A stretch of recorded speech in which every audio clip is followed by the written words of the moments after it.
All right, good evening and welcome to the Draft Storm. I am JT. Finally at the hump day. We used to call this hump day on sports, but now it's Draft Storm. Love the video. We have a special show tonight. We're starting to get into the big time games in college football that mean a lot. We'll get back to that in a second, but let's talk about Impact HVAC. They've done a ton of stuff for me. In fact, we'll be naming our Impact HVAC Player of the Week here later on in the show.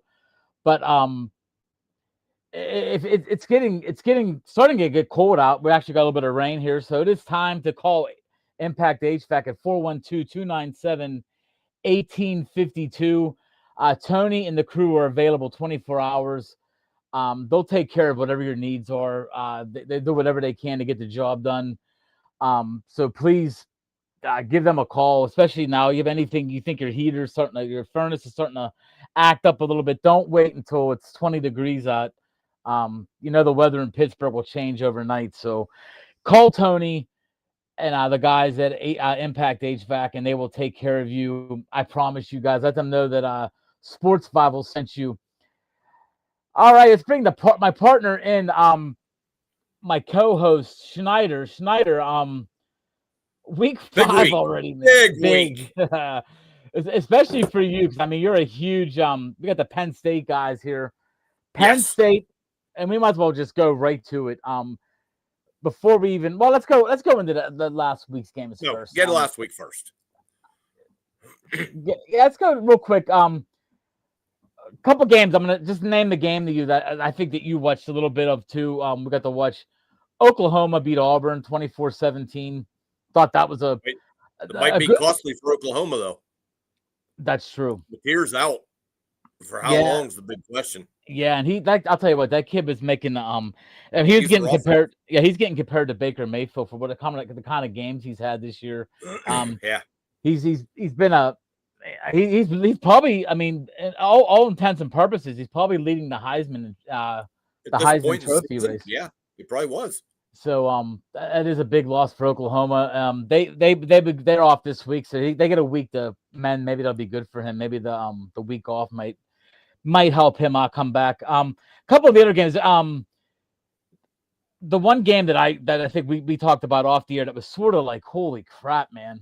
I mean, we all thought the Illinois and Indiana was going to be a battle. Like that was the second tier Big Ten teams.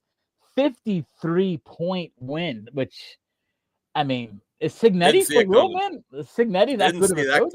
I didn't either. I mean, Illinois got offense and defensive guys that are going to be playing in the NFL, and they just got manhandled from the beginning of the game to the end. Indiana's for real. I mean, the God, I had his name just on top of my head. The Indiana's coach, Cignetti. That guy deserves every cent he's getting. He's saying they changed him around. Indiana, man. 2 years ago, they were a doorstop in the Big Ten.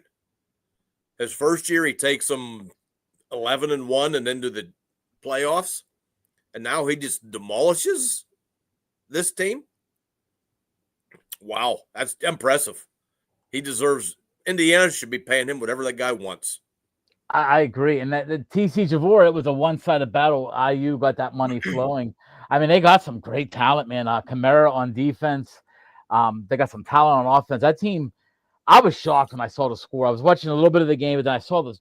I turned it off, watched the other games that were on. One of the other games that I did watch at Schneider, I don't think you got to watch this one as much. But I'll tell you what, man, and I hate to just keep throwing this guy's name up. Pribula he's a real deal, man. Like, Missouri took down South Carolina, and I give Lenora Sellers some. I give him some credit though. He didn't play bad either. He had some nice. He made a pass in that game. The truth, but he played not healthy. So he made a pass in that game that honestly screamed to me that he's an NFL quarterback. He rolled to his left, which is his off shoulder, and threw the ball 40 yards down the field to a guy right at the sideline, like not breaking stride. And I was like, all right, this Sellers has NFL talent. There's no doubt there. I watched that pass in that game. Other than them couple games that we mentioned, a couple other like games that I was like, wow. I mean, Miami's proven it, man. I know Florida might not be the greatest team in the world, but Miami's showing that Florida has terrible coaching. But Miami has some defense, man. They're they're shutting good. teams Miami's down, good. How good we don't really know yet, but they're definitely good. They're going to contender for the ACC. I got to throw a little bit of love out for my Michigan. They held on at Nebraska. That was a big win. That was a tough game. I watched a lot of that game. That was a good game. Yeah, that was a real good down the stretch too. I mean, they held on. I give them credit. They can't throw. Problem is, all Michigan do is run. They got no passing game. So if they can't run on somebody, they're done. But if they can run on you, you're in deep shit. Jared, one of our writers, Jared, this is a college football show, but Tampa with the upset, I think Philly. We can talk about that, but we're not going to get into the NFL right now, Jared. Let's see what else we got here, Sean. That was about it for last week. And then this week, we've got 3 games that, 3 top-notch. I'm talking like we're going to see where teams are sitting. And let's start with you're starting to see where some teams are going to be good or not. And let's start with Oregon, who's coming off a 41-7 win in a rival game. They took care of Oregon State. Oregon State ain't good, we know that, but still it's a rival game. They come to Penn State. And I think we talked about this a couple of weeks ago, Snyder. The more I'm getting closer to this, I really like Oregon in this game for the fact that Penn State just played 3 cupcakes, and now they got a week off. They had a week off before this game. I think that first couple of plays in scrimmage, you're going to be like, whoa. It's going to be like, wow, man. You don't play anybody, you don't know. Man. Penn State may have been hiding a lot of their offense, not showing anything, hiding a lot of their defense. Because you got to remember, they got Jim Knowles as DC now. What did Jim Knowles happen? Last thing Oregon saw was Jim Knowles' defense shutting them out in the first half of a big playoff game. It's a huge difference. I like the fact. Honestly, if it was out of Oregon, I would say hook, line, and sinker. This is Oregon's game. I think they're going to win this game. But the whiteout, Penn State's a 7:30 game. But it's a night game. Yes, it is. Going to be a good one. It's going to be that little chill in the air. It's going to be like maybe in a high 50s, low 60s. It's going to be that first chill at State College. What does Penn State have to do to stop Oregon, Schneider? You got to watch this. Have a passing game. The same thing I've said all season. If they can't throw the ball, they're not beating anybody. Dante Moore's he's legit, man. Like this quarterback, a 5-star recruit. He looks good. He has to play a couple people also yet. They haven't played anybody either. So they played a little bit better than Penn State. Their schedule's been better than PSU's, no doubt. But still, for the main point, haven't played no one. So we're going to see how he does against a good team, especially a good defense. On a Saturday night in PA, it's going to be a good one. I agree the game's going to be amazing. TC, I'm sure Snyder has seen the post. He had Ducks knew. Then he put, Joe knew. We're so sick of that shit. And then he said, say it, JT, don't laugh. This game means a lot. There's 3 teams in the Big Ten. There's 3 teams. We Ohio State, Oregon, Penn State. These are the 3 teams. Oh, maybe you might have to add a fourth. Maybe Indiana. They still got to prove they beat the big boys, the big boys. You know what I mean? They got to beat. Indiana plays Oregon and Penn State, so they have it in their path. They have a chance. Now that you've seen Illinois get waxed, do you think that's a 7-4? Do you think Michigan's in that second tier with Indiana, or no? You think it's just Indiana on that second tier? I think Indiana right now. I'd rather have Indiana than Michigan. I agree with you. Michigan's not bad, but they're one-dimensional. Wait, I'm sorry. Who did you say was one-dimensional? Michigan. They're one-dimensional. Oh yeah, that's all they do is run the ball right now. They got a quarterback they're paying a ton of money to, and the kid he's had 1 or 2 games against bad teams where he looked like he could throw the ball a little bit, but even in the Nebraska game, it was just Michigan running the ball back up and down their throat. Yep. So you think Drew Aller's a big part in this game? Because you think that Oregon's going to come in knowing that Penn State's going to try running the ball. So Aller's going to be the guy that has They to. can't until they show they can actually throw the ball. They can't throw the ball. They haven't shown it yet, even in their 3 cupcake games. Aller's numbers haven't been good. You look at, like we were just talking about Oregon, how that guy's numbers have been good against Yeah. far lesser teams in Oregon. Mm-hmm. That's what you should do against crappy teams. Penn State played even lesser teams, and their quarterback hasn't put up numbers. So either they're really trying to hide stuff, or they have a lot of issues on offense again, which if it's again, they're not going to win.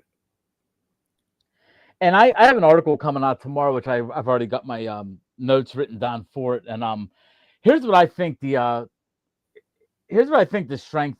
I looked up like how Penn State's played this year. Their strengths are. Tell me if you agree with this. Their strengths are they have a veteran quarterback play and a power run game. They have the guy that's been there before. Drew Aller's played a ton of games, and they have a power run game. They have elite front seven with the disruptive pass rush.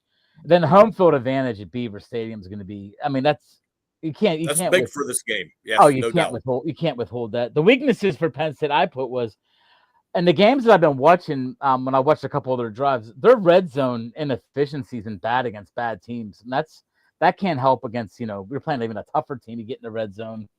They don't seem to be punching the ball in like they should be against some of these teams. They can't throw the ball. That's terrible. True. Until they learn to throw the ball, they're not beating anyone. They're not beating the big boys. And on defense, I still think Penn State's a team that's susceptible to deep shots and play action. If you get them, they do because they play well. We're gonna see how Noel plays it against the good guys now. Mm-hmm. Different new guy. He's playing a little bit of a different defense. But if you look what he did against Ohio State, you can get a pretty good idea he's going to run. Mm-hmm. It's going to be a 4-2-5, and they're going to be. Ohio State's been very good against the passing game. The games they've lost is when a team can run it up the middle on them, like Michigan or a couple of these other games. But you mean Oregon, then? No, I mean Ohio State. When they lost Ohio State games with Moses and DC, they lost games that could run on them. And for Oregon, I mean, the 2 guys that I think you got to watch, I think that can make plays for Oregon is Dante Moore, of course. We talked about the 5-star recruit, the strong arm. And then I love her safety, the Thieneman. He seems to always be around the ball. So he's going to be a guy, if Penn State does struggle throwing the ball, look for this Dylan Thieneman, the safety. The other guy, TC just said the other major weakness. Yeah, and I was just going to say that Snyder will agree. Snyder agrees with you. You're not ripping on Snyder there. He'll full-heartedly agree with you. No, he can't win a big game. It's true. It's disgusting. Versus top 5 teams, he's 1-15. Whew. And that one game is against Ohio State off a field goal block. A field goal block. That's right, field goal block. That they returned for a touchdown. That's the only win they got. He's 4-20 against top 20 teams. Oof. Or top 10 teams it is, I'm sorry. It's just like his numbers, he can't win a big game. Look who they lost to last year. Ohio State, Oregon, and Notre Dame. All roughly top 5 teams. I mean, Franklin's good. He's got them to a point they've played good ball. And they recruit out the ass. I mean, the recruiting is not a problem. He just can't get him over this hump. And we said this coming into the season, Schneider. You said there's 2 games. Mark them down. They're probably going to lose them. And you said it was Oregon coming up. And I really do think it's even a tougher game playing Oregon coming off a bye week after playing 3 cupcakes. That's just my opinion. I think it'd be better if it was like a week 6. Maybe you just played Iowa the week before. But you've played some Division I opponent. I mean, you're coming off a Villanova game then a week off. So,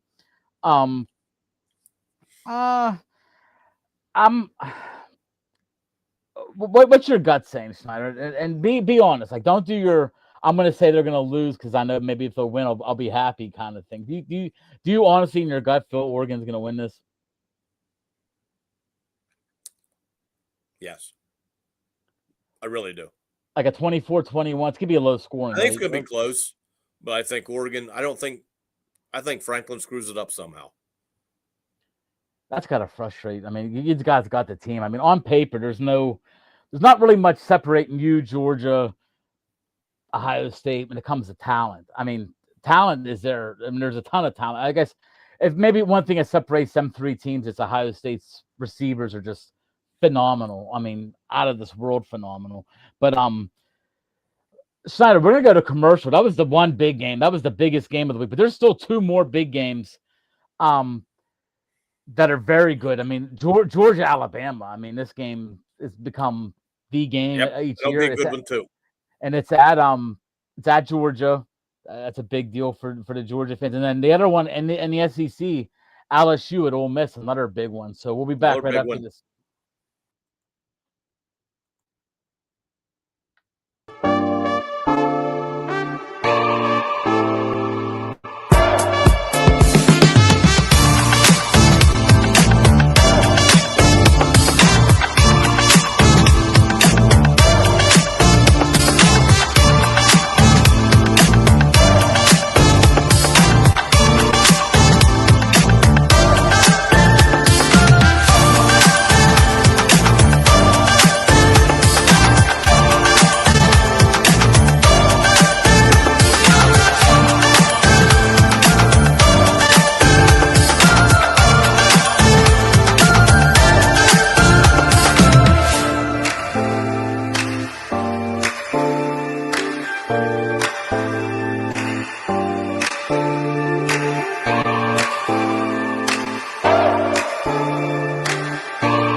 All right, Snyder, we're back. I was hoping Vandy Chris would be here because we actually got Vandy's actually showing us stuff this year, man. He's predicted his team right so far with a couple big wins. Before we get into the next couple games, once again, I'm going to talk to you guys about Impact HVAC. Your furnace it's coming that time, man. It's coming fast. We go from 85 consistently, and then before you know it, we're gonna have these 50 degree days. I mean, we're in week 5 of the college football season. I'm still not wearing a hoodie yet, so we're a little bit back. We're behind a little bit our schedule because usually around this time, first week of October is coming up. They're still forecasting 70 degree days. So, but when it comes, call Impact HVAC, and them guys will take care of you there. No doubt about that. Tony Danilo and the boys, call them at 412-297-1852. They're available 24 hours a day, and they're there for any one of your needs, heating or cooling. Before we get into it, he says, frankly, honestly, has them to the point of Tomlin and TC. I swear to you, you're hitting every point that Snyder tells me because Snyder's in that same boat, man. He's not as bad as Tomlin to me, though. They're actually competitive. I don't think the Steelers are competitive. So, winning season's competitive, don't you think? In the NFL, I mean, a winning season in the NFL is competitive. I mean, you can't. Yeah, but they have no chance in the playoffs. You know that already. The Steelers I agree. Nowhere in the playoffs. I agree with that. I mean, first round in the playoffs, Penn State has a chance. Depending if they can throw the ball, they have a chance. If they can't throw the ball, then they don't have a shot. I do agree with that. I mean, there's some truth to that. The passing has been lacking, especially the last year was really bad. I mean, they can't generate big plays. I mean, what did you say? Was that the Oregon game that you talked about last year where they didn't throw? Or it was the Ohio State game. They didn't throw not one pass to the receivers. No, Notre Dame game. Oh, that's right. No, not one pass to the receiver the whole day. Yeah. I mean, they threw one. They threw some. They didn't complete any. They threw a shit ton to Tyler Warren, but that helped out. But I mean, now you don't really have a guy like Tyler Warren. Nobody has a guy like Tyler Warren. No, they don't have that guy this year. Snyder, Georgia, number 2 in the country in our ranking, playing at home against number 15. Not my rankings, darn it. Me either. I had the number 3. I had Penn State too. It doesn't really matter. I think if Georgia wins and Penn State loses, but these big wins are coming up now. Yeah, these are big games, man. Alabama, Georgia. This game doesn't feel quite as big as it has in the past. I mean, God, these teams have played so many big games in these last 5 to 10 years. But explain to the people why you think Georgia should be worried right now, because somebody in Alabama has seemed to find his groove. I'm not really sure why I think Georgia's better. Mm-hmm. Now, I think Alabama's looked good over these last couple of weeks, and I still think Kirby Smart's one of the best guys out there. But they have picked. I mean, that quarterback for Bama has picked it up over the last couple of weeks. Yeah, Ty Simpson. Now, yes, it's not been great competition, but hell, he's lit it up. He's made some teams look bad. And it might have been just that first game jitters where he came out and was nervous as crap and just bombed. FSU put pressure on them they weren't ready for. And these things happen. But this is a young season yet. They got time to turn it around. If they're good, this is the time you're going to find out. We've always seen Georgia, but Georgia got lucky. I mean, Tennessee misses a late field goal, or that game goes into Tennessee. So we're not really sure yet. We need a few more games to find out who the big guys are yet. And let's talk about Georgia's quarterback too. Gunnar Stockton just showed me a lot. He looks legit. I mean, Georgia at times this year has looked like the best team in the country. Not knocking Ohio State, but I think both teams are exceptional. But Gunnar Stockton has showed me a lot this year. He's a dual threat quarterback.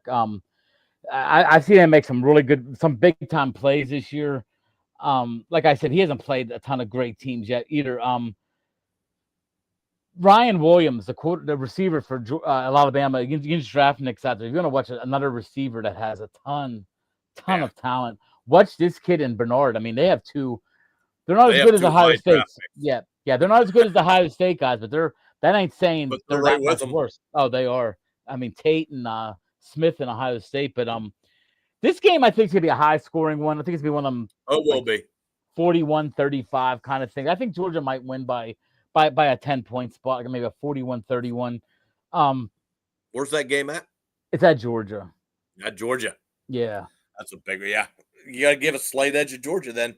You want to hear a bad thing, though, Snyder? Go ahead. Same exact time as the Penn State-Oregon game. They're on the night, too. 7:30, ABC. Oh, well, I won't see that game.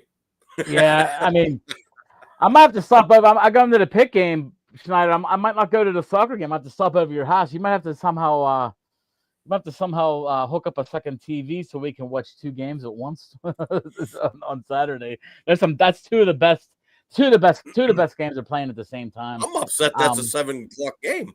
That bites. I am too. I think that's the one game that should have been a 4 o'clock for once, and then they're both at 7.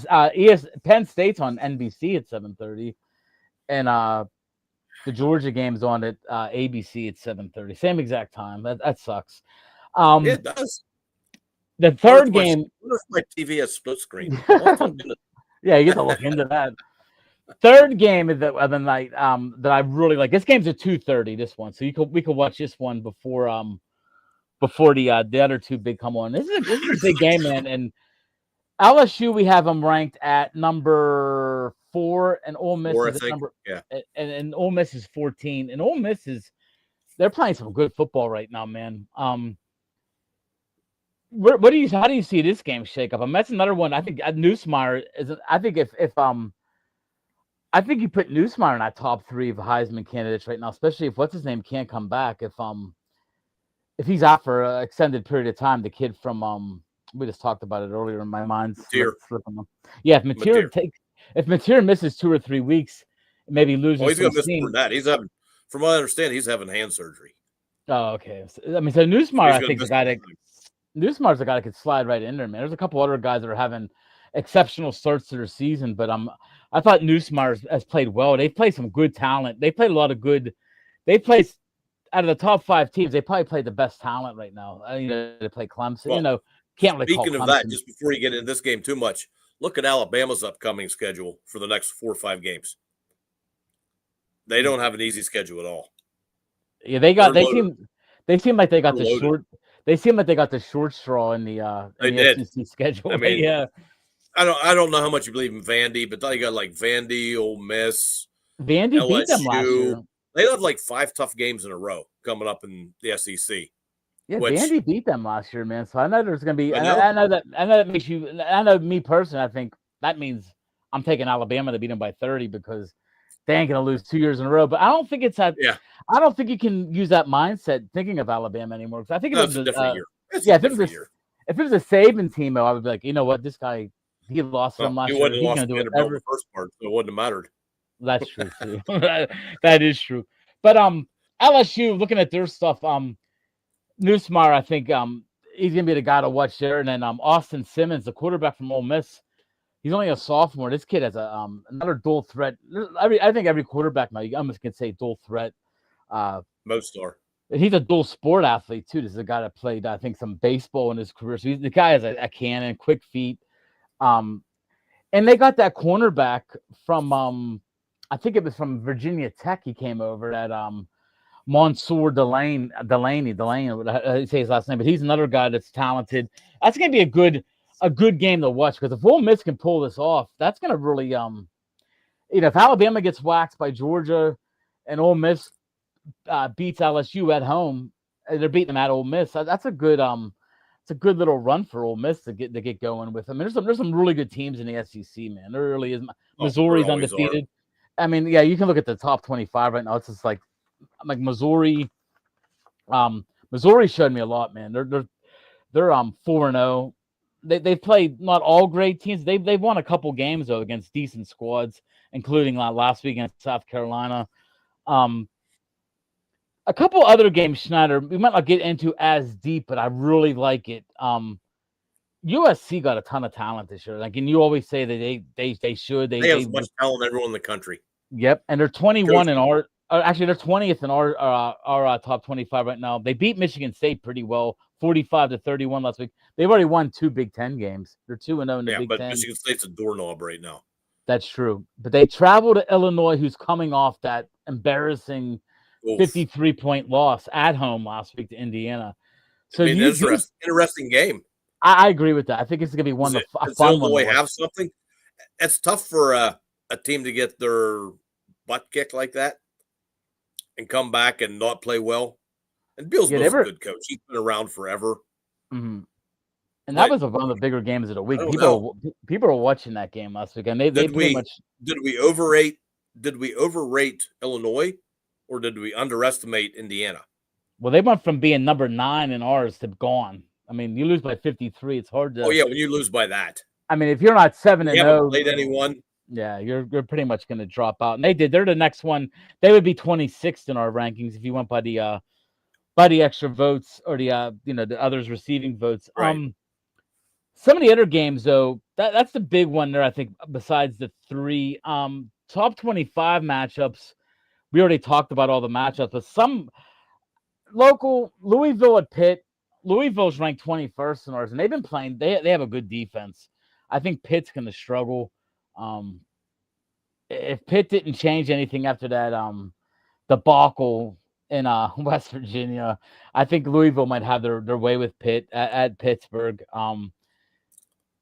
is one of these games where Narduzzi might come up with something, because he does seem to win these games where they lose to a team that you're scratching your head going, how did they just beat them?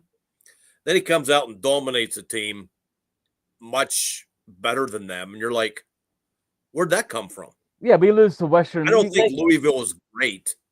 No, Pitt has some weapons. Is Reed playing? I believe so. That's a big one. If he ain't playing, then I'm taking Louisville all day long. I didn't hear anything about Reed, honestly. I just know that Holstein he's got to make better decisions, man. This guy's making some bad interceptions. I mean, I'm not talking like overthrown a guy, but he's throwing guys at the 5-yard line, hitting guys in the chest in the end zone for the other team. He's done it a couple times this year, and the West Virginia game just was that was Narduzzi written all over him. He just doesn't know how to run a game out, man. Like 9 minutes to go, do what you can do to get a couple first downs and end the game. He couldn't do it. One other game I wanted to touch on real quick that was played last week, and I know you like Utah. You've liked Utah from the beginning. Texas Tech might be for real, man. They beat them by 24, and that was it was at Utah. It was at Utah. They beat them by 24 at Utah. So that's a big. We've talked about Texas Tech a little earlier in the year. It's like they paid the money. They paid the money for all these guys in the NIL and transfer portal to come into that school. So right now, they're showing that Texas oil money is paying off. And so, by the way, just to get to the top 5, Ohio State plays at Washington. That shouldn't be a problem, right? That should be Ohio State by. Washington's decent. You Yeah, never know. and then number 5, we got Miami here. They're off this week, so we don't have to worry about them. And we already talked about the 2, 3, and 4 are playing excellent matchups: Georgia, Penn State, and LSU. So top 5, very interesting this week. The 6 through 10, we already talked about Oregon. Oklahoma's off. Florida State plays at Virginia. That should be an easy win for Florida State. A&M plays Auburn. That's actually a nice matchup. Because Auburn looks like they're in every game. In the games that they lost. The Jackson Arnold is playing tough football. I think that's a good game. That's another good game. Texas A&M and Auburn, and then Texas. I can't even really talk about Texas. They win 55-0 against Sam Houston. They're off this week already. Means nothing. They're just not even worth really being on the radar right now. But that's Snyder, the same thing as Penn State beating Villanova 51-0. That's true. Snyder 51-6. They scored late in the game. Whichever. It ruined the spread. That's what I heard. I heard it was Penn State didn't cover because of that. If you believe in all that stuff, but I don't believe in that. But Snyder, good luck Saturday night. That's a big one, man. I know how you are with these games, man. You're gonna sit there. You're gonna be. Hey, let me know. Come on over if you're around. Well, I'll be at the Pitt game. I'll be home. I don't think I'm gonna do Pitt and Riverhand same night. That might be a little rough. You don't do soccer on this type of night. No, you don't. I thought you were a football fan. If you want to be a soccer fan, move to Great Britain. Go see your daughter. Well, she's in England, but once again, everybody.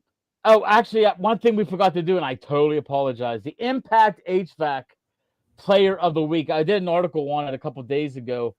And this guy really did have a big game. It was a great game. That was one of the better games last week. We didn't talk about TCU. Pulled it out at the end. They won by a couple of touchdowns by the time the game was over, but they beat up on SMU at the end of the game. But Eric McAllister, like 9 catches or 8 catches, 254 yards. He averaged 31.8 yards a catch, 3 touchdowns. So he's our Impact HVAC Player of the Week. Eric McAllister, thank you very much. It was a great matchup. Impact HVAC, thank you for the awards. This is our 4th award. I'm eventually going to come out with a little list showing all the guys that won the award as the season goes on. I have a feeling the winner of this week's award probably will be in one of them top 3 games. I think somebody's going to step up big in them 3 games, and we'll see. Hopefully they're wearing blue and white, baby. Hey, it might be Danny Dennis Sutton, because Danny Dennis Sutton's one of my guys I'm looking at too. But everybody, yes. Thank you guys for your thank you for the comments, TC. Thank you for listening in. Once again, www.sportsbible.com. If you just want to stick around, about 8:30, we're going to be doing a fantasy football draft, me and John. So thank you guys, and take care.